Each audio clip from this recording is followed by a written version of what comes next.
동토하는 아침 찬란한 햇빛이 온누리에 비치고 희망찬 하루가 펼쳐지지만 시간은 멈추지 않네. 어두움이 대지를 덮을 때 마음은 왠지 불안을 싣고 오는 법. 의로우신 하나님께서도 심판을 하시는가? 범죄한 천사들에게 흑암의 구덩이를, 타락한 세상에게 노아의 홍수를, 소돔과 고모라의 불과 유황을 진노하신 그분은 그의 흔적이 너무도 분명하건만 아직도 어리석은 자들은 비웃는 소리가 요란하네. 그러나 사라지지 않는 그분의 음성, 내게로 와서 생수를 마시라고 하네. 돌아와 영원히 함께 살자고 하시네. 하나님 아버지, 점점 세상의 종말이 다가오는 이때 저희들은 근신하여 깨어 기도해야 되겠반.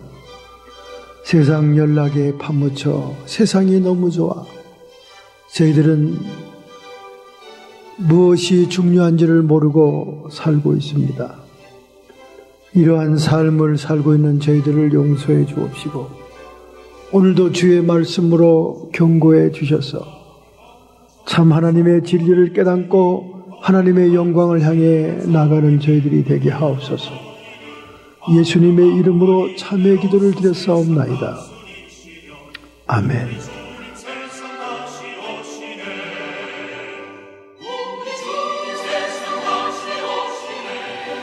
우리 시간 먼저 하나님의 말씀을 공부하겠습니다. 구약성경 182페이지입니다. 구약성경 레위기서입니다. 23장 23절부터 25절의 말씀을 함께 통독으로 공독하겠습니다. 성산에서 나팔 소리가 들릴 때 라고 하는 제목으로 말씀의 은혜를 받기 전에 먼저 기록된 계시의 말씀을 읽으실 때 살아계신 하나님의 음성 여러분의 영혼에 들려오기를 축원합니다. 여호와께서 모세에게 일러 가라사대 이스라엘 자손에게 고하여 이르라. 7월 곧 그달 1일로 안식일을 삼을지니 이는 나팔을 불어 기념할 날이여 성회라.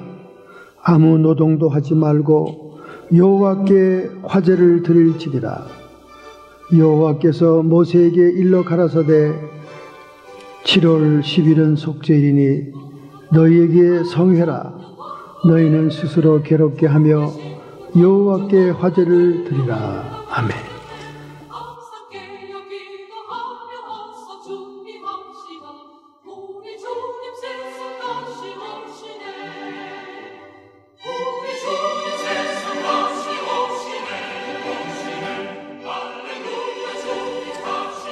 불경기가 미국의 경제적인 디프레션이 지나간 지금에서 미국 국민들을 상대로 해서 삶의 만족도에 대한 조사가 있었습니다. 지난 9월 21일부터 24일에 18세 이상 미국의 남녀 2031명을 대상으로 실시한 여론조사 결과 13가지의 항목 가운데 9가지 항목이 대만족이다. 그런 표시를 했습니다. 이것은 지난 1998년도 호황 때보다 더 많은 만족도를 보여주고 있다. 그런 통계가 나왔습니다. 범죄로부터 우리는 안전하다 하는 응답이 87%로 지난 1998년도보다 9%가 더 상승이 됐습니다. 여가 시간이 만족스럽다. 역시 69%였습니다. 교육 수준이 만족하다. 78%. 생활 수준이 좋다. 가족 생활이 만족스럽다. 집값은 폭락하고 기름값은 올라간 상태에 교통이 번잡하고 혼돈한 이러한 우리의 피부로 느끼는 생활의 만족도는 낮은 것 같은데 많은 사람들이 만족스럽다. 그런 대답이 나왔습니다. 어쨌든 만족스럽다니 참 좋은 일입니다. 행복감을 느낀다니까 좋은 일이죠. 미국 사회가 경제적으로 어려워짐으로 인해서 불만족스럽다는 그런 결과가 나왔더라면 상당히 어두운 전망이지만은 예전에 1998년도 호황기보다도 더 만족스럽다니까 참으로 의외의 답변에 놀랍습니다. 이처럼 미국의 여론조사 기관들은 계속해서 미국 국민이 생활적인 환경이나 주변 환경에 어떤 느낌을 가지고 있는가를 계속적으로 조사 통계를 내고 있습니다. 그럼 오늘 여러분과 저는 어떻습니까? 우리가 세상살이의 미국 생활에 만족을 느끼고 있고 좋다고 생각할 수도 있습니다. 그런데 이번에 저는 하나의 큰 깨달음을 얻게 되었어요. 우리 사모가 잠깐 출장을 가는 길에 비행기를 타고 갔습니다. 국내선이지만 이렇게 들러서 가니까 시간이 많이 걸리죠. 그런데 요즘 얼마나 비행기 사고가 많습니까? 그래서 가면서 기도 부탁도 했고 또 저도 기도를 또 했죠. 아무래도 출타했으니까 사고가 없게 해달라고. 그런데 하나님께서는 저희들의 기도 제목보다 다른 곳에 관심이 있었다는 거예요. 다른 곳에. 뭘 그런 걸 기도하느냐 하는 식이었어요. 비행기 사고 날까 걱정해서 기도하느냐 그런 느낌이었어요. 오히려 하나님께서 저에게 보여준 것은 사모가 지금 어떠한 영적인 상태에 있다, 어떠한 공격이 들어오고 있다 하는 것을 보여주는 그걸 보고 제가 깜짝 놀란 겁니다. 아니 무슨 기도는 저는 이런 방향으로 하고 있는데 엉뚱한 걸 보여주시는가. 굉장히 의문스러웠습니다. 제가 그 응답을 받고 느낀 것은 하나님께서는 우리가 현재 육신을 통해 물질적인 삶이나 주변 환경에서 어떤 만족도를 누리고 있는가, 어떤 행복감을 누리고 있는가 여기에 관심이 있기보다 하나님의 관심사는 개개인의 영적인 상태구나 하는 것을 무릎을 치고 깨달은 거예요. 우리의 관심사와 하나님의 관심사가 그렇게 다르다는 거예요. 그렇게 다르다는 겁니다. 우리는 그저 육신이 탈날까봐, 사고 날까봐, 비행기가 어떻게 될까봐 이런 것이 걱정인데 하나님은 그것이 큰 문제가 아닌 거예요. 그것이. 지금 현재 너의 영적인 상태는 이런데 주변의 환경이 변함으로 인해서 주변에 어떤 영적인 공격이 있고 어떤 것이 있다는 걸 보여주는 거예요. 오히려 그거를 놓고 기도하라는 것입니다. 제가 깜짝 놀랐죠. 우리가 흔히 하나님의 우선순위에 대해서 생각은 합니다만은 그 정도로 영적인 상태에 집중하여 관심을 가지는 것에 대한 인식을 새롭게 했다는 거예요. 오늘 여러분의 관심사는 뭡니까? 오늘 나의 지금 가장 당면한 관심사는 뭡니까? 그저 비즈니스가 잘 되고 사업이 잘 되고 그저 우리 눈에 보이는 피지컬 월드, 보이는 세상의 만족감, 행복감 여기에서 좀 더 혜택을 누리고 불편함이 없어야 되지. 이런 물질적인 세계, 보이는 세계에 관심이 온통 우리는 가 있잖아요. 그런데 기도 그 자체도 하나님께서는 영적인 상태를 두고 기도하라는 겁니다. 이렇게 지금 공격을 받고 있다 하는 상태를 보여주는 것입니다. 그러니 우리가 이 미국의 환경 좋은 데서 편안하게 잘 살고 있다는 것이 하나님에게는 중요하지 않다는 겁니다. 정말 얼마나 우리가 살고 있는 이 동네 캘리포니아의 기후는 좋습니까? 우리에게 기후에 대해서 신경을 안 쓰게 하잖아요. 여러분 동부에서 온 사람들 얘기 들어보세요.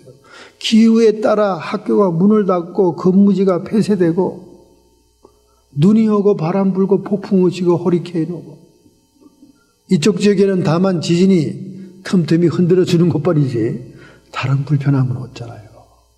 정말로 좋은 동네에 살고 있는 거예요.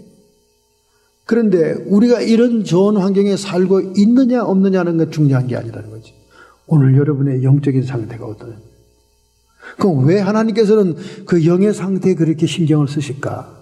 그것은 우리 영원한 미래를 결정하는 거기 때문에 그래요. 영원한 아버지의 집과의 관계가 되는 사건이기 때문에 시간의 텀을 봐서나 비중을 봐서 물리적인 우리의 상태보다는 보이지 않는 영적인 상태가 하나님께는 너무나 소중하다는 겁니다. 근데 우리는 별로 거기에는 큰 신경을 안 써요. 그저 뭐 다들 가는 천국, 예수 뭐 영접하고 믿으면 다 갈걸. 하늘나라 가는 것만 그렇게 쉽게 생각하는 게 아니라 죄 짓는 것도 대수롭게 생각하네요. 그까지 이거 회개 한번 하면 되지 뭐. 회개하면 되는 거. 죄를 물 먹듯이 밥 먹듯이 하면서도 회개 타령만 하고 있습니다. 세상이 얼마나 타락됐는지 성직자, 가까이 말하면 제 주변에 있는 친구까지도 자기가 죄 짓는 것을 자랑 삼아 얘기합니다. 자기가 죄 짓고 와가지고 이거 자랑하고 싶어가지고 막 사람을 막 억지로 불러내요. 저 같은 경우는 2시간을 가야 됩니다. 2시간을 가서 앉아서 뭔 중요한 일을 얘기하는가 하고 커피를 마시면 앞에 앉아가지고 자신이 죄 지은 얘기를 하는 거예요. 자랑스럽게 재밌게 합니다. 저는 하나님께 돌아와서 고민하면서 물어봤어요. 그때 가위 환상을 보여줬다고 그래요. 가위 환상. 잘라라, 끊어라. 저는 오히려 그에게 영향을 주기 위해서 만난다고 생각했는데 하나님께서는 잘라라는 거예요. 오염되고 컨테미네이션 된다 그 말이에요. 잘라. 요즘은 막 카톡이 막 계속 옵니다. 빨리 만나자고 대화 좀 하자고. 근데 한 번 자른 것은 영원히 자르는 거예요. 안 만납니다. 이제 곧 그 얘기를 또 이제 설교 중간에 또 한 번 할 겁니다. 너무나 중요한 사건이기 때문에. 카톡 얘기하니까 카톡이 들어오네요. 방정맞게 들어오네요. 여러분, 만족스럽다. 예전에 불황이 오기 전에 호황 때보다 더 좋다. 좋다, 좋아. 하는데, 웬 마른 하늘의 날벼락입니까? 요즘 세계 도처에 이상한 현상이 일어나고 있어요. 웅장한 나팔 소리와 같이 하는 소리가 지난 디셈버 12월 1일 영국 런던에서부터 시작해가지고 세계 처처에서 일어나고 있습니다. 영국 런던에서 하고 시작한 소리가 말이죠. 캐나다 캘거타에, 캐나다 알버타에 그 소리가 들리는 거예요. 요즘은 뭐 한 군데에서 사건이 일어났다 그러면 죄다 스마트 카메라가 있으니까 동영상을 다 찍어서 올리잖아요. 다 찍어서. 그러니까 뭐 녹음이 들리지요. 사람들이 당황해서 사방을 쳐다보고 하늘을 쳐다보고 알버타 캐나다에서는 벌목하던 인부들이 그 소리를 듣고 이 어디서 나는 소리지? 이게 뭐야? 전부 다 막 당황해하고 무서워하는 모습을 동영상에 찍었습니다. 그 후에 일리노이즈 시카고에서도 거대한 나팔 소리가 들립니다. 텍사스 알렌에서도 들렸습니다. 한참 동안 동영상이 진행됩니다. 이게 무슨 소리지? 어디서 나는 소리지? 그래서 경찰서로 군대로 우주과학 나사에 천체를 연구하면서 외계의 소리를 수신하는 그런 연구단체에 수없이 사람들이 동영상을 보내도 I don't know. 무슨 소리인지를 모르는 거예요. 세계 도처에 웅장한 나팔 소리가 들리고 있다고 말해요. 사실인지 아닌지 여러분 자료를 보고 싶으면 유튜브 돋보기 찾는 난에 들어가서 하늘의 나팔 소리 하고 한글로 톡 찍으면 그 영상이 다 뜹니다. 조작할 수 없는 영상들이 세계 토처에 사람들이 찍어서 올렸어요. 하나같이 똑같은 나팔 소리야. 도대체 이게 무슨 소리냐 그 말이에요. 그러나 하나님께서는 정말 나팔 소리를 들려주기 전에 예비 조처로서 그런 현상들을 보일 수 있다는 거예요. 하나님은 정말 젠틀맨이시기 때문에 갑자기 들이닥치지 않습니다. 예고편을 자꾸 들려줘요. 여러분 한번 들어가서 집에 가서 보세요. 인터넷에 유튜브에 들어가서 하늘의 나팔 소리라고 써서 찍으면 그 동영상이 뜨는데 너무너무 무섭습니다. 사람들이 그래요. 이거는 저 하늘에서 오는 거지 이 어떻게 인간 세상에서 조작하는 것이 아니다. 어저께 우리 동네 길 건너에서는 웬 파티를 요란스럽게 하는지. 파티가 아이가 이사 온 것 같아요. 요 몇 주간 계속 파티하네요. 이야, 엄청나게 파티하네요. 온 동네가 떠나가더라고. 그런데 그런 소리가 아니야. 전체가 울리는 나팔 소리입니다. 하나님의 나팔 소리. 저는 그 동영상을 보면서 성경에 게시된 나팔 소리를 여러분에게 소개하지 않을 수가 없습니다. 이제는 정말 하나님의 나팔 소리가 울리는 시기가 다가오고 있다는 거예요. 오늘 우리가 읽었던 레위기 23장은 여호와의 7절기가 기록된 성경입니다. 여호와의 절기 가운데는 7절기가 있습니다. 이 7절기가 하나같이 보여주는 것이 예수님의 생애를 보여주는 거예요. 예수님의 생애를 예표하기 위해서 이스라엘의 여호와의 7절기가 있는 것입니다. 그런데 이 절기 때에 성회를 모이게 하기 위해서 나팔을 부는 겁니다. 절기에 사람들을 모집하기 위해서 부르는 나팔을 쇼파르라고 합니다. 쇼파르. 양강나팔이라고 그래요. 수양의 뿔, 긴 뿔로 나팔을 만들어서 두루루 하고 나팔이 좀 부드럽죠. 소리가. 양강나팔입니다. 수양의 뿔. 그럼 이 양강나팔의 기원은 어디서 나왔냐? 이것은 창세기 22장 13절 모리아 산 꼭대기에 사랑하는 독자 이삭을 바치라는 명령을 따라 산 꼭대기에 올라가서 번제단에 각을 떠드리려고 하는 순간 하나님이 소리를 치잖아요. 아브라함아, 손대지 말아라. 이제야 내가 정말로 나를 사랑하는 줄 알았다. 이삭을 대신하여 저 수양을 예비하였으니 수양으로 제사하여라. 그 수양의 긴 뿔이 양강나팔의 원조가 된 거예요. 그래서 이 양강나팔 수양의 뿔로 성회를 소집하고 모이게 하는 것은 새로운 중생의 의미를 얘기합니다. 이삭이 마땅히 제물로 죽어야 했는데 수양이 대신해서 죽었다. 예수 그리스도를 상징하는 거지요. 결국 예수님의 희생을 상징하는 의미의 나팔이 양강나팔이다 그 말이에요. 오늘 우리가 성회로 모이고 예배로 모이고 집회에 모이는 것은 예수 그리스도의 피 흘리신 희생을 감사하는 찬양 예배로 모이는 겁니다. 두 번째 나팔이 있는데 은나팔, 금속나팔이 있어요. 그걸 하초체라라고 합니다. 하초체라라는 히브리 말은 좁다 그 말입니다. 금속나팔이 나팔 소리를 내려면 좁은 관이 통과돼야 됩니다. 근데 이 금속나팔, 특별히 은나팔은 전쟁 때 군인들이 전쟁을 치를 때 나팔로 신호를 보내는 거예요. 그 전쟁 나팔이라고 합니다. 그런데 여리고성을 무너뜨릴 때 제사장들이 부르던 나팔은 전쟁 나팔, 은나팔이 아니었어요. 하초체라가 아닙니다. 여리고성을 돌면서 성도들을 인도하던 나팔은 양강나팔이에요. 하나님이 대신 전쟁을 치루어주는 하나님의 극적이고 기적적인 전쟁이었습니다. 그들은 전쟁을 피 흘림을 하지 않고 돌기만 했던 거예요. 하나님의 말씀에 뜻대로. 양강나팔 소리에 맞추어 그들이 모여서, 그래서 여리고성이 무너졌지 않습니까?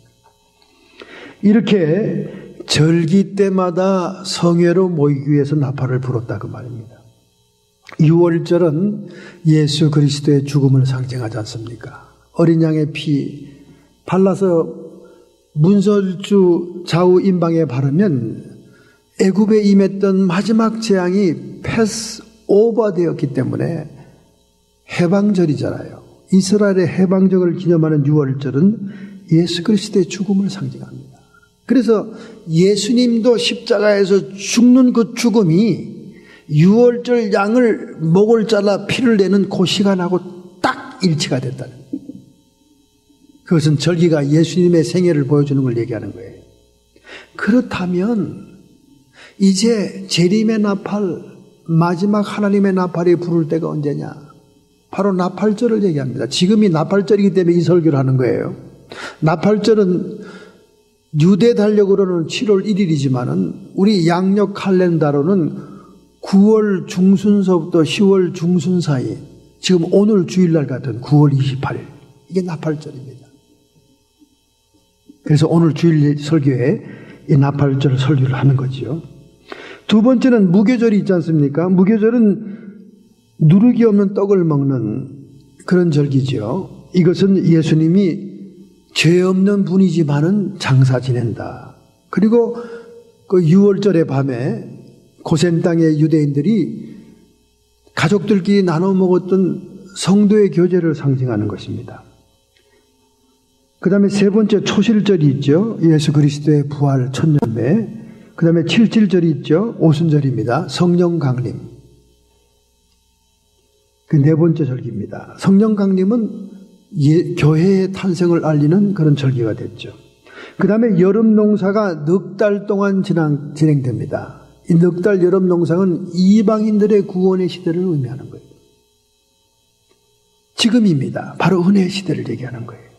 그러다가 다섯 번째 돌아오는 날이 나팔절이다 그 말이에요. 나팔절. 나팔절은 예수 그리스도의 재림의 때를 얘기하는 겁니다.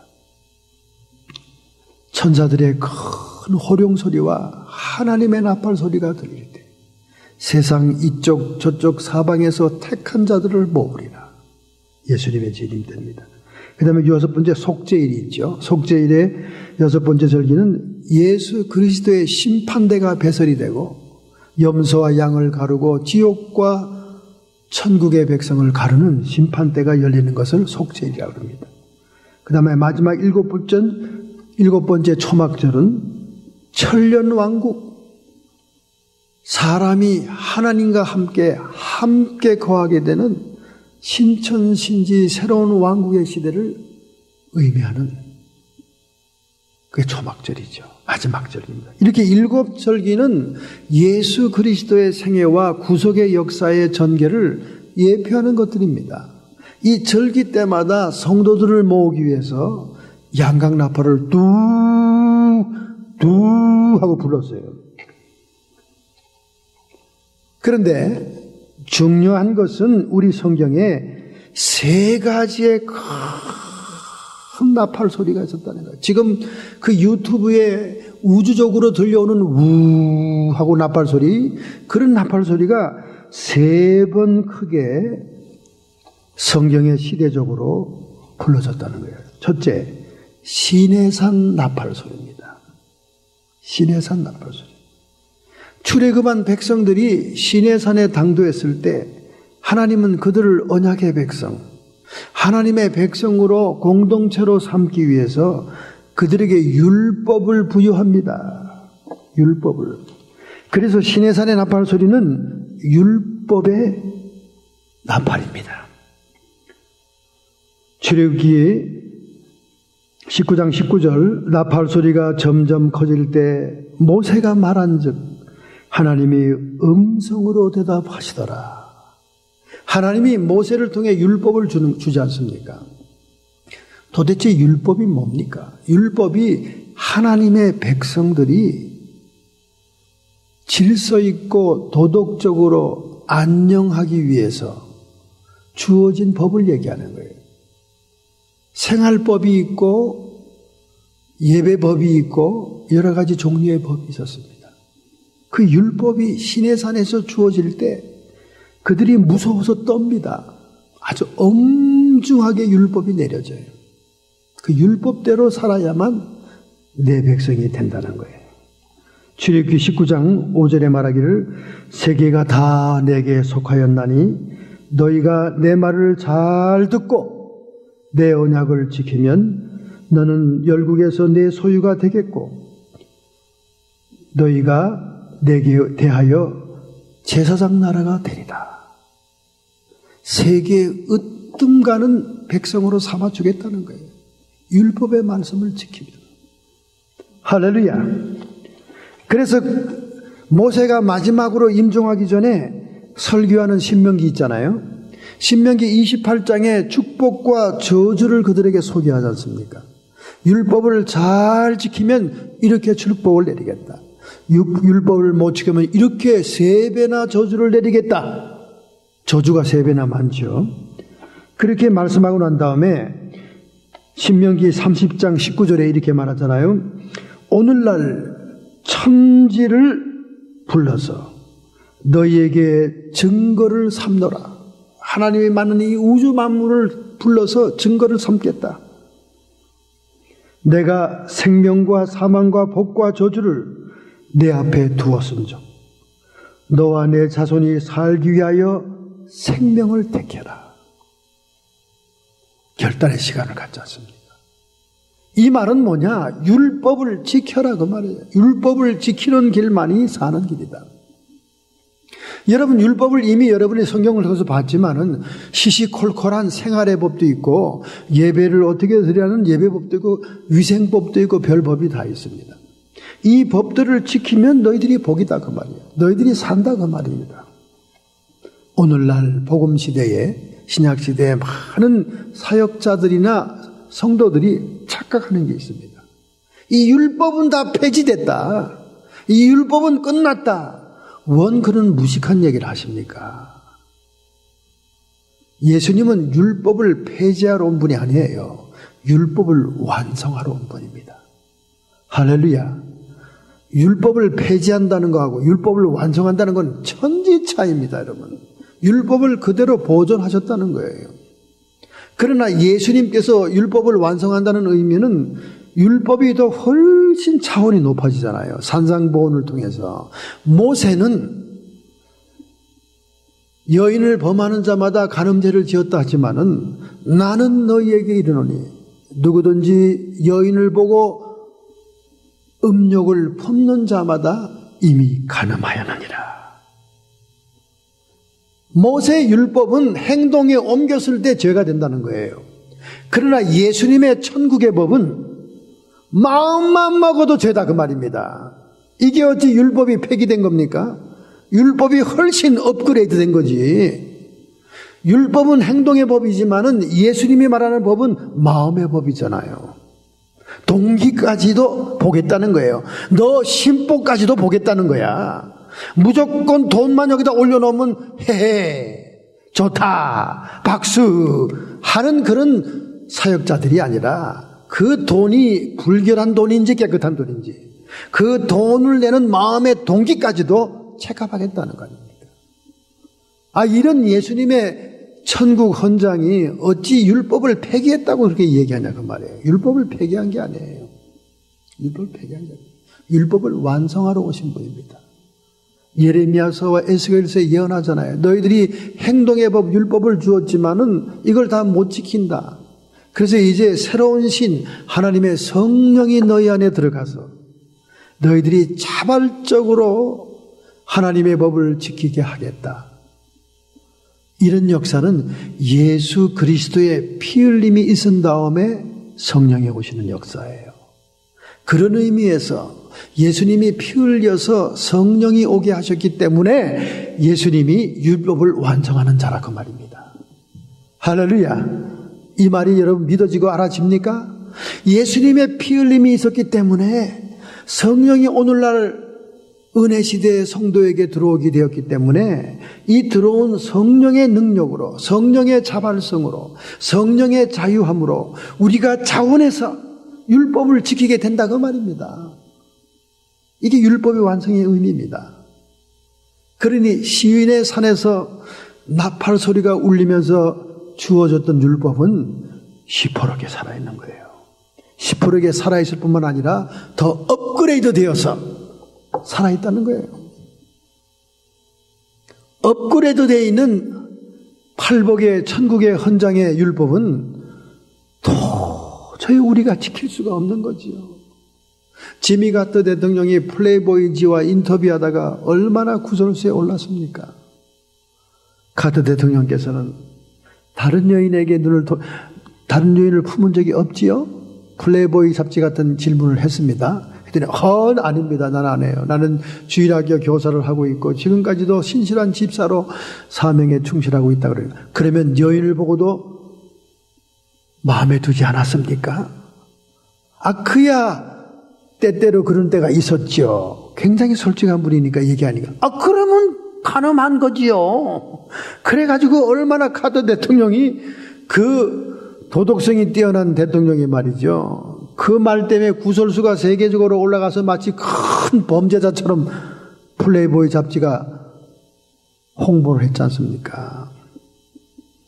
마음에 품기까지 하는 그런 동기까지도 보는 그 엄격한 그 법을 지킬 자가 누가 있겠어요? 그러나 성령이 오시면, 성령이 각 성도의 마음에 임재하시면 그것까지도 지킬 수 있게 된다는 거예요. 할렐루야. 시온의 나팔 소리는 율법의 나팔이고 그 율법은 오늘날 폐기되지 않았어요. 폐기됐다면 구약성경 필요 없는 성경이지, 제포선의 성경처럼 이것 띄고 저리 띄고 포 띄고 차 띄고 가죽만 땡가랑 껍데기만 남는 성경이 되죠. 율법이 폐기됐는데 왜 구약성경을 왜 읽어? 율법이 폐기됐다는데 왜 구약성경을 들고 다녀? 폐기된 게 아닙니다. 목사님 11조는 못 적고 천만에 예수님께서 부자 청년에게 뭐라 그랬습니까? 너는 내 재산을 다 팔아 가난한 자에게 주고 나를 따르라. 예수님 시대에 와서는 11조 정도가 아니야. 나를 따르고 섬기려면 네 재물은 다 포기해. 100% 포기였습니다. 10분의 1이 아니랬다니까. 그렇게 높은 수준을 요구했던 거예요. 그래서 그 후에 세인트 프란시스가 나오잖아요. 그 근심하고 돌아간 청년이 못했던 거 나라도 해서 주님의 제자가 되리라. 그래서 성 프란시스가 부잣집 상공인, 그 당시에 상공인이면 부잣집이었어요. 그 아버지의 유산을 다 가난한 자에게 줘버리고 자기는 거지 수도승으로서 평생을 보냈지 않습니까? 예수님이 요구하는 건 전부입니다, 여러분. 오히려 11조 정도가 아니고 전부예요, 전부. 얼마나 수준이 높아졌습니까? 두 번째, 여러분, 나팔 소리는 시온의 나팔 소리입니다. 시온이란 말은 봉우리, 그런 말입니다. 봉우리. 성경에서 시온을 지적하는 지명은 예루살렘 성전이 있는 그 언덕을 시온산이라고 합니다. 하나님이 택정하신 봉우리, 그 시온이라고 합니다. 시온. 또 시온은 하나님이 세우시는 왕이 임할 장소로 얘기하고 있습니다. 이 시온이란 말이 참 좋은 말이에요. 그런데 전도관 박태선이가 너무나 많이 사용한 말이라서 그만 시온이 이단 용어가 되고 말았잖아요. 시온 제빵, 시온 담요, 시온 메리아스 이래가지고 그냥 완전히 이단 박태선의 전용물이 돼가지고 시온이란 말은 머리가 찌근찌근 아파졌어요. 이렇게 좋은 말을 갖다가 이단들이 도용을 해가지고 말이지. 지금도 좋은 말 도용하는 게 얼마든지 많아요. 요즘은 영성이란 말 참 더 이단들이 씁니다. 또 그 좋은 말들을 막 다 뺏어가요. 그런데 이 시온의 나팔 소리가 있다. 주로 이 예언은 요엘서에 나옵니다. 요엘서 2장 1, 2절, 요엘서 3장 16절에 보면 시온의 나팔이 불린다. 나 여호와가 시온에서 부르짖을 것이니라. 이것은 예수 그리스도 우리의 왕 되신 분이 그곳에 임재해서 예루살렘 성전에서 천국 복음을 전파하는 것을 예표적으로 예언한 말씀들입니다. 그래서 시온의 나팔 소리가 있었어요. 이 시온의 나팔 소리는 뭐냐? 복음의 나팔입니다. 복음의 나팔. 하나님의 용서와 하나님의 구원이 회개하는 자들에게 임하는 복음입니다.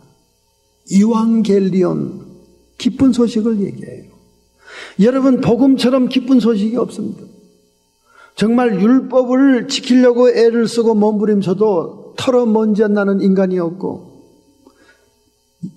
마음은 원이로 돼 육신이 약함으로 죄를 짓지 않은 인간이 없는 그런 이 세상에 예수 그리스도가 피 흘리심으로 회개하는 자에게 용서하고 구원을 베푸셔서 구원받은 자들에게 오시는 성령의 도장, 성령의 인치심으로 우리가 능히 하나님의 뜻대로 하나님의 거룩함으로 살아갈 수 있게 한 것, 이게 복음이라 그 말이에요. 이게 복음, 기쁜 소식이라 그 말이에요.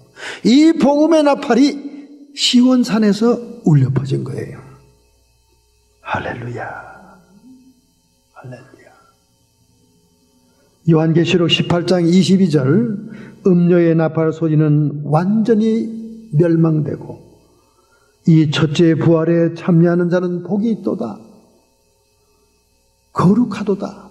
여기 음료가 부르는 나팔은 풍류의 나팔이에요. 연락하고 파티하고 우리 집 앞에 길 건너에서 어저께 밤늦도록 풍류하고 소리를 질러대던 그 풍류의 나팔은 시들해지고 예수 그리스도의 복음의 나팔이 널려 퍼져나간다고 말입니다. 할렐루야. 오늘 여러분과 저가 이 시온의 복음의 나팔에 속한 자임을 감사합니다. 할렐루야.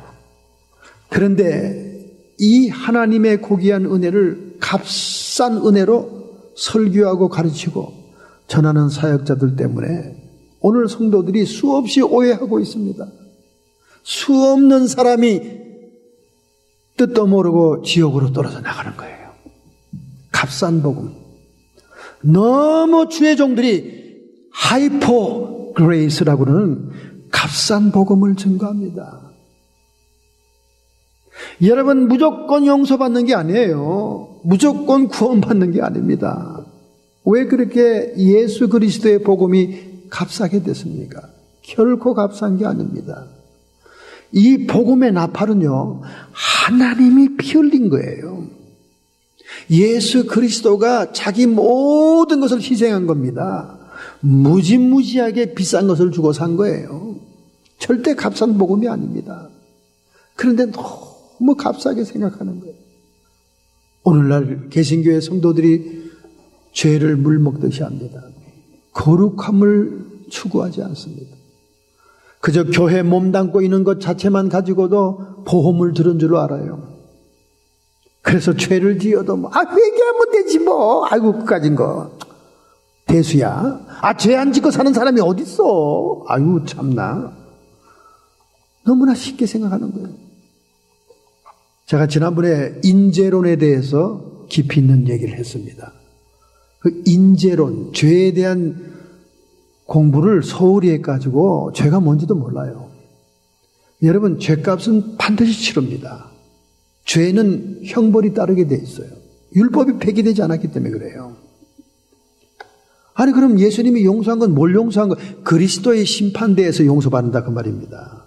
거기에서 용서받고 천국으로 간다는 거예요. 회개한 자만이, 회개 안 한 사람은 그대로 죄가 남아있기 때문에 절대 천국 못 들어가요. 회개한 자만이 그리스도의 심판대에서 그 죄가 없는 죄처럼 지어진다고 말이에요. 그러나 이 땅이 있는 동안에는 창세기 7장 마지막 부분에 나오잖아요. 너희들이 심는 대로 거둔다. 죄값을 치릅니다, 여러분. 그 죄값을 치른다는 이 인재론에 대해서 제대로 알면 그렇게 죄를 밥 먹듯이 하지 않아요. 못은 뽑아줘요, 주님이. 그러나 못자국은 남는 겁니다. 왜 그렇게 죄를 쉽게 생각합니까? 이것은 값싼 복음을 증거한 사역자들의 잘못입니다. 하나님의 복음은 값싼 복음이 아니에요. 천지를 지으시고 우주 만물을 운행하시는 그 하나님 자신이 피 흘린 거예요. 예수님의 복음의 역사를 혼례식에 비유한 게 있어요. 참 그 혼례식 비유를 들으면 너무나 재밌습니다. 이스라엘에서는 혼인식을 7일에서 8일간 하는데요. 첫날 밤 의식이 있습니다. 첫날 밤 의식. 막 하객들은 밖에서 춤추고 노래하고 막 풍류에 막 즐거워하고 있는데 신랑 신부가 이제 신혼방에 들어가 버리잖아요. 들어가면 신랑은 곧바로 하얀 보자기를 들고 나와서 막 흔들면서 하객들에게 보여줘야 돼요. 신부가 정말 정결했던 신부였다는 그 핏자국을 들고 나와서 막 흔들어 보여야 돼요. 야, 무슨 결혼식이 저렇게 무시무시하냐. 그렇잖아요? 그런데 어디 뭐 그때라고 해서 전부 다 처녀만 있겠어요? 또 무슨 생리적인 문제로 피가 안 나오는 수가 있지 않습니까? 이 성경에 있는 얘기니까 하는 거예요, 여러분. 오해하지 마세요. 그럼 어떡합니까? 신랑은 신부를 너무나 사랑하고 만약에 그 핏자국을 보이지 않으면 신부는 끌려나가서 그냥 돌 맞아 죽는 거예요. 부정한 여인이라 그래가지고. 그러니 어떻게 해요? 이 신랑이 너무나 신부가 사랑스럽고 안타까우니까 자기 옆구리를 칼로 잽니다. 그래서 피를 흘려요. 그래서 거기다 묻히고 밖에 나가서 막 피가 나온 것처럼 흔들어대는 거예요. 이 성경에 나오는 얘기니까 지금 하는 거예요. 예수님이 그렇게 한 거예요. 여러분과 제가 그렇게 정결한 처녀가 아니요. 세상에서 놀 만큼 논 사람들 아닙니까? 솔직히 그렇잖아요. 어? 그래가지고 다 생긴 거는 단장만 이쁘게 해가지고 뭐 정결한 뭐 신부처럼 해가지고 예수님 신랑한테 싹 속여가지고 같이 가기는 첫날 밤에 피가 안 나와. 그러니까 우리 주님이 할 수 없이 자기 옆구리를 째서 피를 내는 거예요. 그래서 옆구리의 창에 맞아 피와 물이 흐른 겁니다. 할렐루야. 그래서 우리를 처녀라고 해주는 거예요. 이게 칭의입니다. 이게 칭의야. 의롭다고 여겨주는 거예요. 예수님이 희생하고 도신. 성경에 얼마나 놀라운 이 은혜의 복음이 기록된지 몰라요. 이게 값싼 복음입니까, 여러분? 이게 그렇게 값싸요? 신랑의 옆구리 생사를 째서 피를 낸 겁니다, 여러분. 자기 살을 찢은 거예요. 이게 값싼 복음입니까? 그런데 오늘날 사역자들이 죄를 지으면서 죄를 자랑하고, 그리고 또 뭐라 그러는지 알아요? 하나님이 자기 죄를 인정해주고 간과해주는 것처럼 자랑하는 거예요. 그런 자부심이 있으니까 자랑하는 겁니다. 아니 뭘로 증명해? 기적이 나타난다는 거예요. 예수의 이름으로 방언도 막 터뜨리고 예수의 이름으로 귀신이 쫓아나간다. 거 봐, 아직 나 살았다니까. 너 아다시피 내가 죄 짓고 있지만은 아직도 하나님이 나를 인정하기 때문에 기적이 나타나는 거 아니야? 귀신 쫓아내고, 응? 방언도 막 터뜨리고 병든 자도 낳고, 그리고는 죄를 자기가 짓고 있는 자기가 인정받고 있다고 얘기하는 거예요. 오늘 이 착각에 대해서 얘기하겠습니다. 이거는 너무나 중요한 얘기이기 때문에 합니다. 특별히 사역자들을 향해서 얘기하는 것입니다. 여러분, 죄를 범하고 있을지라도 기적은 나타납니다. 요 앞에 있는 장미 보세요. 요 앞에 있는 아름다운 이 수선화를 보세요. 뿌리에서 잘린 지가 며칠이 됐어요. 요 빨간 장미는 지난 목요일 날 수고하고 참 애쓰고 힘쓰고 돌아오는 우리 사모를 위해서 사가지고 준 거니까 목요일 날 거란 말이에요, 이게. 그러니까 목요일 날, 벌써 그 목요일이면 꽃집에서 샀으면 한 화요일쯤 잘렸겠지, 화해 마을에서. 화요일 날 잘린 장미인데 오늘날까지 피어 있잖아요. 능력받고 역사하던 주의 종들이 죄를 지금 ing 하고 있더라도 이 꽃처럼 시들기 전까지는 피어 있어요. 회개하는 기간까지는 주님이 역사를 일으키게 합니다. 예수의 이름으로 귀신이 떠나갑니다. 예수의 이름으로 병든 자가 일어나요. 예수의 이름으로 방언도 할 수 있고 다 할 수 있습니다. 그러나 하나님이 기다리던 회개 기간이 끝나면 이거 시들어버려요. 버려야 됩니다. 썩은 냄새 나요. 아니요, 목사님. 제가 보니까 계속 기적이 나타나던데요. 사탄의 능력과 스위치된 거예요. 하나님이 설교하는, 하나님이 기도하는, 회개하는 날짜를 기다리는데도 회개 안 하잖아요. 그럼 그다음부터 꽃이 시들어요. 하나님의 영에 의한 사역자는 시듭니다. 그 다음에 사탄의 능력으로 스위치된 거예요. 저는 성경에 없는 얘기는 하지 않아요. 성경이 그 말이 나옵니다. 마태복음 7장 20절부터 23절. 이러므로 그의 열매로 그들을 알지니라. 주의 사역자들은 열매로 아는 겁니다. 그의 행실의 종말로 아는 겁니다. 그래서 히브리서에 보면 너희들이 따르는 자들의 그 믿음의 행실의 종말을 자세히 들여다봐라. 그 사람이 그것이 참 믿음인지 거짓 믿음인지 아는 거예요. 목회하는 동안은 가진 궁상을 다 떨어요. 목회하는 동안은 부부가 카풀로 궁상을 떱니다. 옷도 추리해, 자동차는 들컥거리고 말처럼 뛰는 차야. 그런데 은퇴 예식이 딱 끝나니까 둘 다 명품으로 갈아입어. 그리고 캐딜락 쫙 세단으로 뽑아. 목회 끝났다는 거야, 이제. 숨겨놓은 돈 쓰겠다는 거지. 여러분, 이게 어쩌다가 한 사람만 그러면 제가 이 말을 여기서 하겠습니까? 수없는 은퇴 원로 목사들이 그러더라는 거예요. 목회할 때는 가진 우는 소리 다 합니다. 막 성도들이 차마 볼 수가 없어 불쌍해서 막 데리고 나가서 양복도 해주고 구두도 해주고 막 그래요. 저도 처음 목회 미국 와가지고 이민 와 보니까 우리 선배 목사님이 너무 불쌍하게 살더라고. 너무 막 그 집에 놀러 가는데 디딜 틈이 없고 설 틈이 없는 그런 좁은 집에서 온갖 가구와 카우치는 다 낡아서 쥐들이 들락거리고 사각의짝 위에다가 책을 놓고 보더라고요. 우와, 미국 와서 20, 30년 동안 살면서 어떻게 이렇게 살아? 원로 목사 은퇴하고 나니까 완전히 인간이 달라졌어. 알고 보니까 아파트가 25채야. 그래서 내가 선배 목사님이 그래서 아니 이렇게 하면 됩니까? 나 밤 청소해서 번 거야. 교인들 헌금으로 그런 거 아니야. 왜 이래? 아래 위를 탁 쳐다보면서 나한테 큰 소리 치더라고요. 열매로 하는 겁니다, 여러분. 열매로. 그 사람의 행실의 종말. 목회할 때 보는 거는 그건 잘못 보는 거예요. 그 사람이 은퇴하고 야인으로 돌아갔을 때 어떤 신앙생활, 어떤 삶을 하느냐. 열매로 하는 겁니다. 아무리 화려한 목회, 세계 최대의 목회를 했더라도 음란의 열매가 있고 물질 탐욕의 열매가 지금 카운트 된다면 그건 잘못된 열매고 잘못된 신앙이었던 거예요. 아무리 로버트 슐러 목사가 번영신학을 가지고 획기적이고 세계에 한둘 날깔막한 그런 위대한 목회를 했더라도 그 교회가 부도나고 그 교회가 사라졌으면 그 열매는 빵짱인 거예요. 과거의 화려한 업적이 중요한 게 아닙니다. 그건 속임수였을 뿐이지. 나더러 주여 주여 하는 자마다 천국에 다 들어갈 것이 아니요.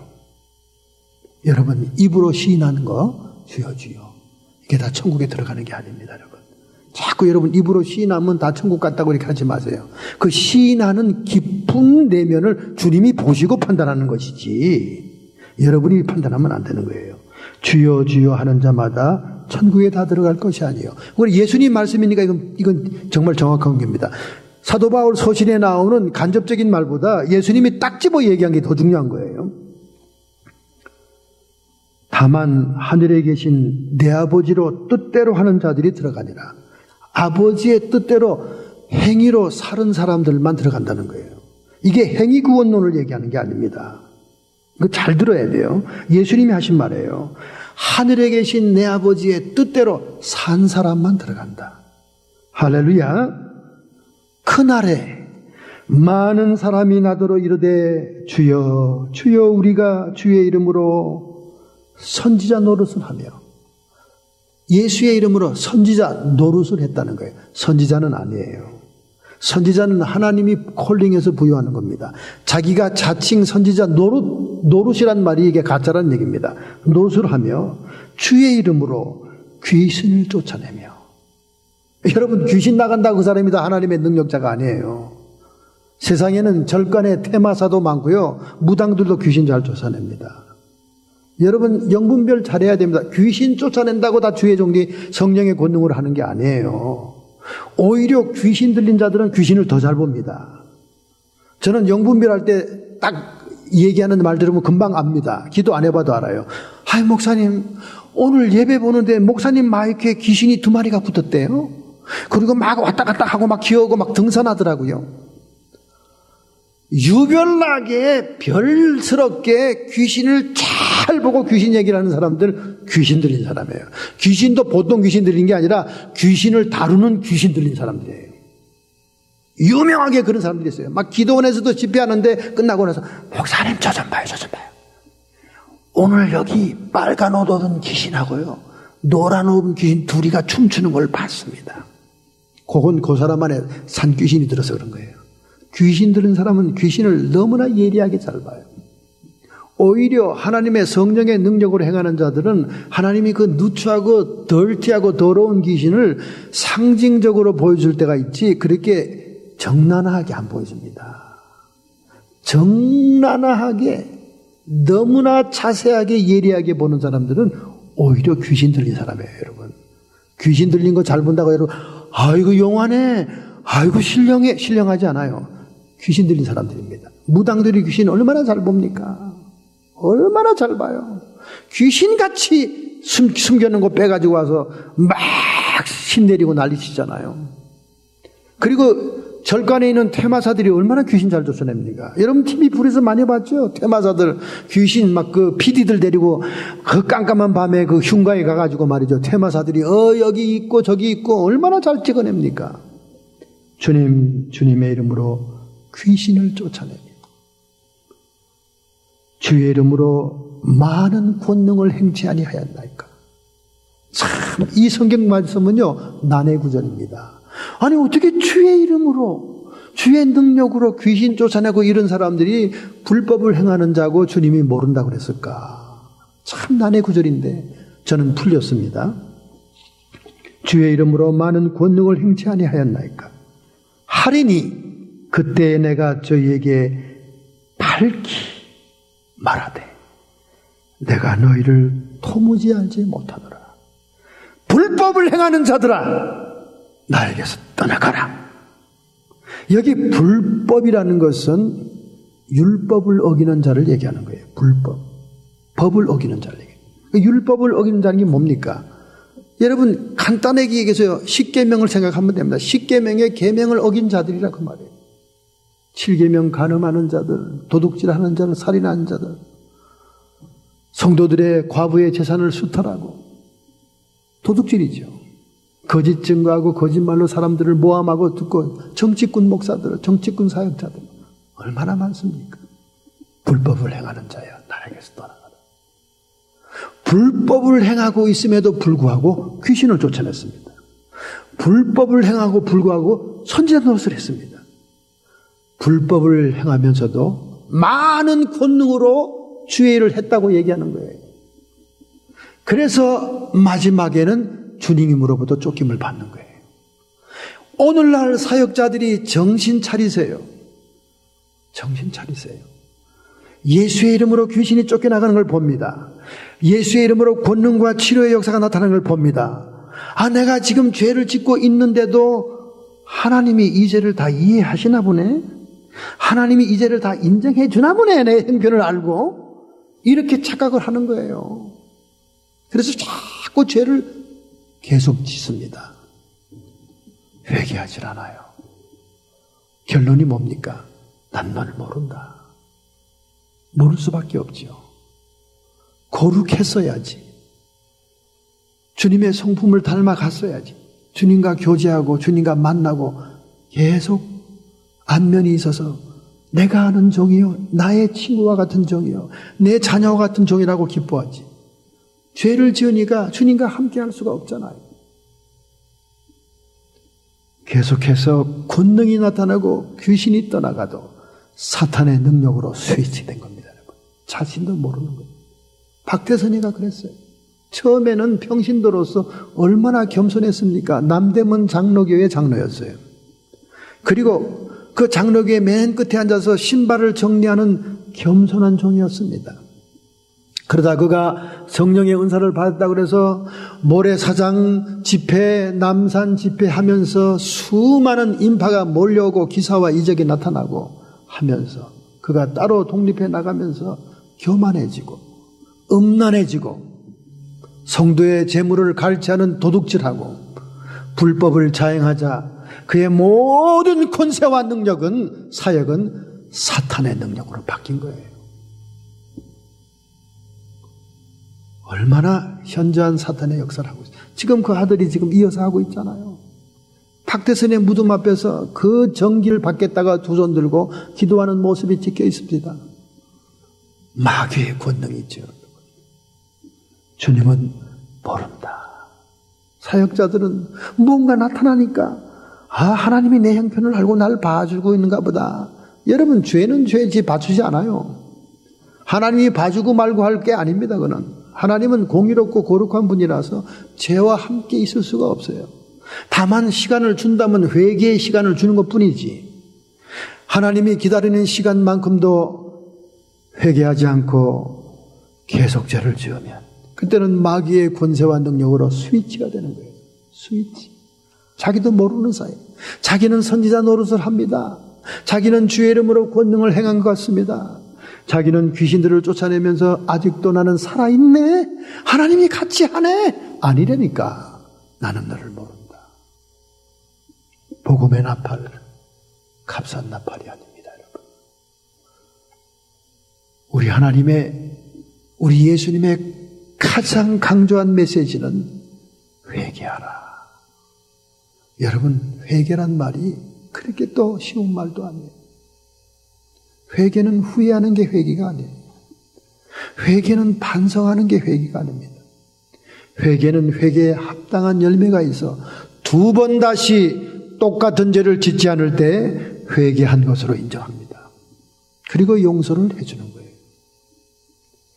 이 회개만이 천국 백성이 되는 거예요. 그리스도 심판대 앞에서 양으로 분류가 되는 것입니다. 세 번째, 여러분, 나팔 소리가 납니다. 세 번째 나팔 소리는 감람산에서 나요.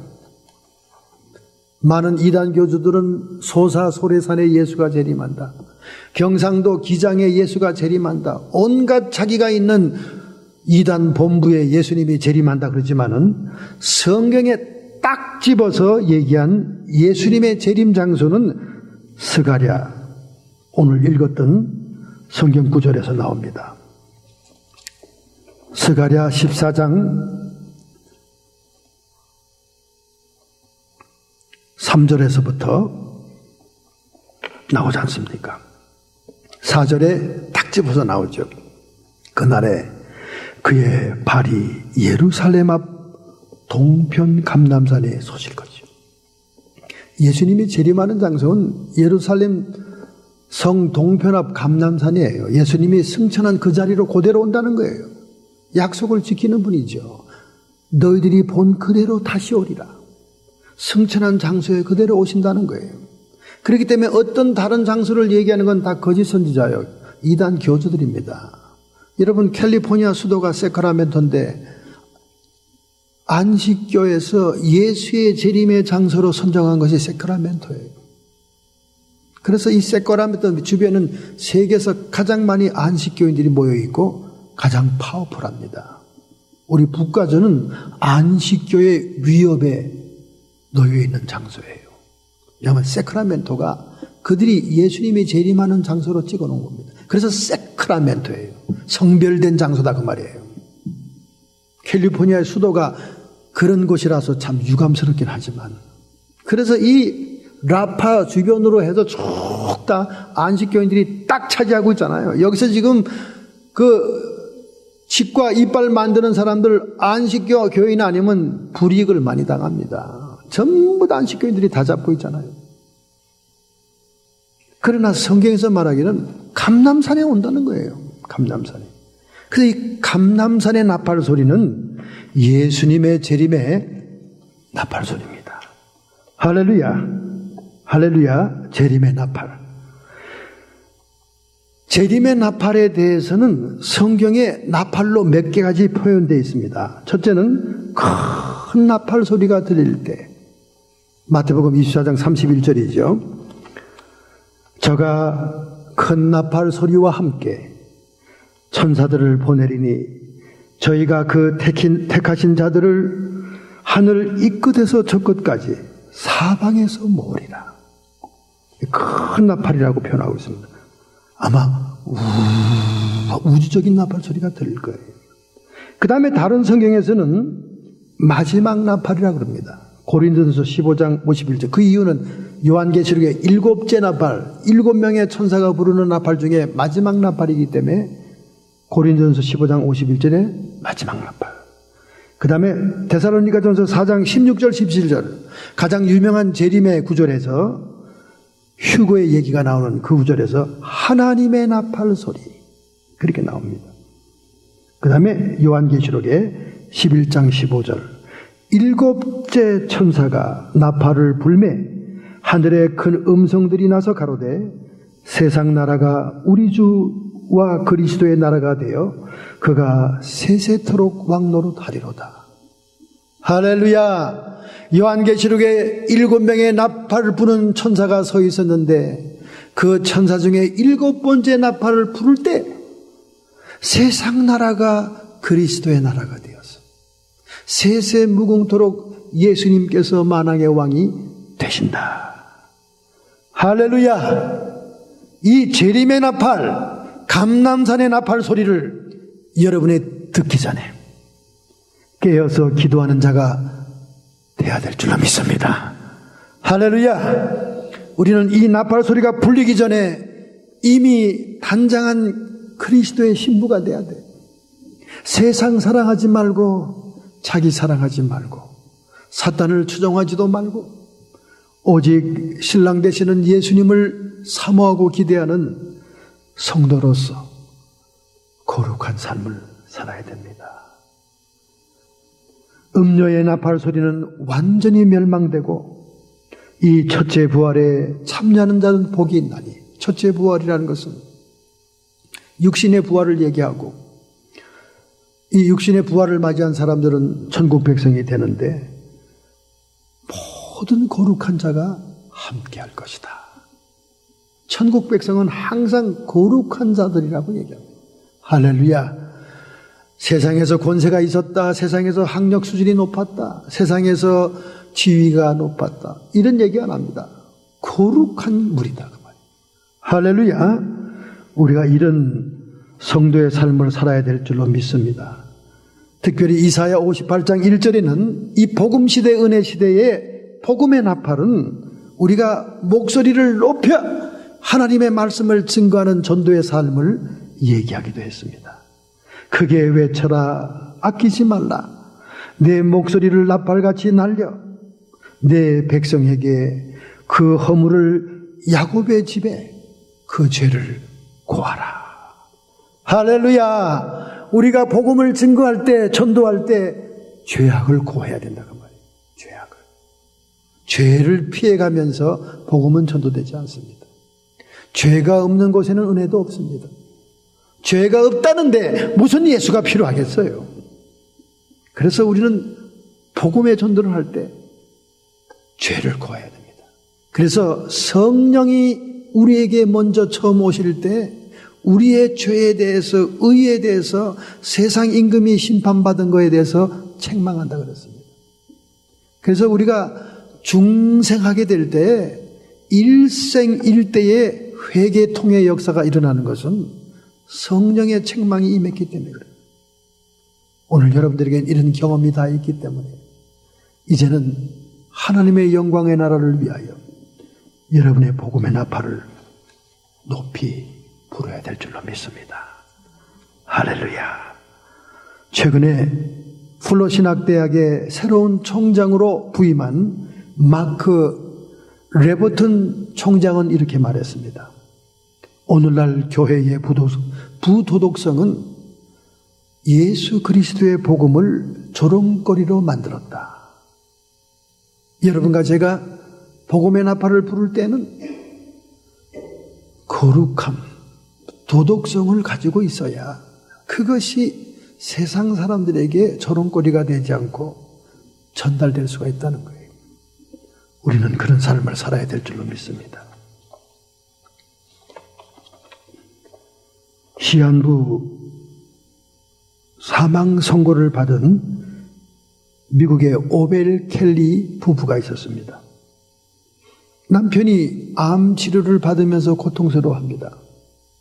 우리 미국의 암 치료가 굉장히 센 것 같아요. 이 근처에 우리 아시는 목사님도 암 치료 받고 난 다음에 그냥 졸도하고 기절했다는 겁니다. 그래서 우리 한국 사람들은 암 치료 받으러 한국으로 많이 나가요. 아무래도 미국의 사람들이 체격이 크고 막 고기를 먹고 신체가 강하니까 이 방사능을 너무 세게 때리는 것 같아요. 오빌 켈리도 방사능 치료를 받는데 너무 낙담하고 절망하니까 부인이 기도하는 가운데 그에게 이런 충고를 합니다. 여보, 요즘처럼 암이 험한 세상에 어디 있습니까? 공해와 산업 오염과 여러 가지 많은 오염 화공약품으로 주변에 얼마나 많은 사람들이 암이요. 당신이 이미 사형 선고를 받았지만 이것도 결국 먼저 가는 것 뿐이지 별 차이가 없는 거 아닙니까?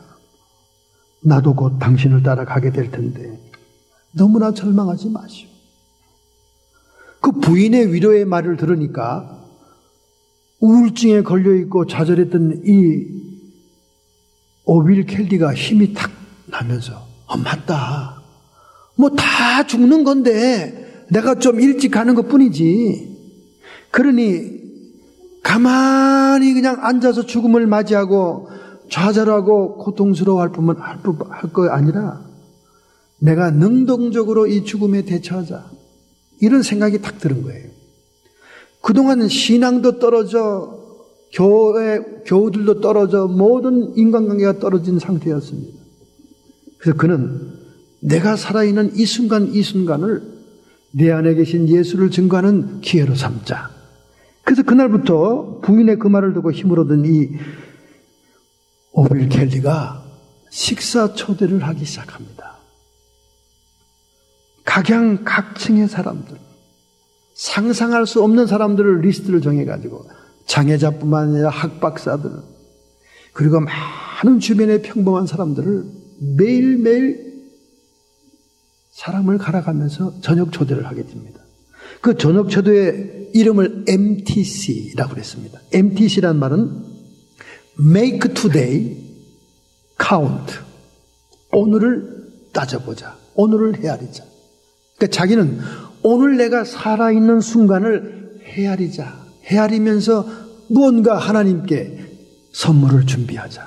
그래서 MTC. 이렇게 자기가 정해놓고는 MTC 미팅, MTC 디너 이래가지고 좋은 초대장을 만드니까 사람들이 눈이 동그래진 거예요. 응? MTC? 야, 이거 안 가면 안 되겠네? 응? MTC? 다른 사람 갔다 왔다는데? 뭐 MTC라니까 뭐 중요한 모임 같이 생각이 된 거예요. 그래서 MTC란 모임이 유명해지기 시작하더니 너 MTC 갔다 왔니? 뭐 이렇게 서로 그러니까 궁금해진 거예요. 그래서 MTC 디너, MTC 미팅으로 사람들을 초청하니까 많은 사람을 만나게 됩니다. 저녁 식사를 하면서 인생에 대한 얘기를 하게 돼요. 암병 걸려 시한부 인생을 살고 있는 이 사람에게는 많은 사람들이 자기 속을 털어놓는 거예요. 인생의 문제들을 털어놓는 거예요. 암 걸린 사람 앞에, 죽어가는 사람 앞에 자기의 고통을 털어놓고 자기의 문제점을 털어놓는 거예요. 그러면 서로 주님께 내놓고 기도하는 시간을 갖게 될 때 놀라운 변화가 일어나고 그 안에 성령님이 역사하기 시작하는 것입니다. 할렐루야. 수많은 사람이 MTC 식탁에서 예수 그리스도를 영접하고 주님께 돌아오는 역사가 일어나기 시작했습니다. 하나님은 살아계신 거예요. 시한부 인생, 시한부 생명을 가지고 있는 사람을 통해서도 변화의 역사가 일어나기 시작한 것입니다. 결국 그는 그러다가 의사들이 정해진 시간보다는 더 많이, 더 몇 년을 더 살다가 갔습니다만 그동안 예수님께 보일 수 있는 선물을 준비하고 그래서 그가 임종할 때 너무나 기쁘고 화평하고 이제는 주님을 빨리 만나고 싶네 여보, 그렇게 유언을 남기면서 임종했다는 것입니다. 할렐루야. 여러분, 이렇게 시한부 인생을 사는 사람도 하루하루를 복음의 나팔을 불고 생명을 전하기 위해 애쓰고 힘쓰다 갔습니다. 오늘 우리는 얼마나 형편이 좋습니까? 오늘 우리는 얼마나 행복합니까? 얼마나 감사의 조건이 많습니까? Make today count. 오늘 여러분과 저에게도 이 MTC 복음의 나팔이 불려지는 역사가 일어나기를 바랍니다. 할렐루야. 유튜브에 복음의 말씀이 막 올라가니까 유튜브에 제 설교가 도배가 됐습니다. 도배가 됐어요. 철학 기도를 쉬었더니 그 시청자 수가 좀 줄었습니다만은 유튜브에 그냥 쫙 도배가 되니까 사방에서 연락이 오는 거예요. 사방에서 안부가 들어오는 거예요. 아, 목사님 죽었는 줄 알았는데 살았네요. 아, 목사님 목회 그만둔 줄 알았는데 계속 하네요. 아, 설교에 은혜 받았습니다.